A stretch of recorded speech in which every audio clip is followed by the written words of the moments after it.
আমাৰ সৰু পৰিয়ালটিৰ পৰা আৰু সমূহ অসমবাসীলৈ পোহৰৰ উৎসৱ দীপাৱলীৰ আন্তৰিক শুভেচ্ছা জ্ঞাপন কৰিলোঁ।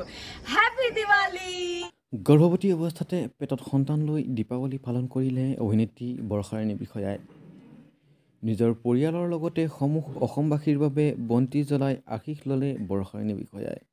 বন্ধু বান্ধৱীসকল, অভিনেত্ৰী বৰ্ষাৰাণী বিষয়াৰ ঘৰত কিদৰে দীপাৱলী পালন কৰিলে চাই লওঁ আহক। যদি ভিডিঅ'টো চাই ভাল পায়, ভিডিঅ'টোত এটা লাইক কৰিবলৈ নাপাহৰিব আৰু এটা কমেণ্ট কৰি জনাব আপুনি দীপাৱলী কিদৰে পালন কৰিলে।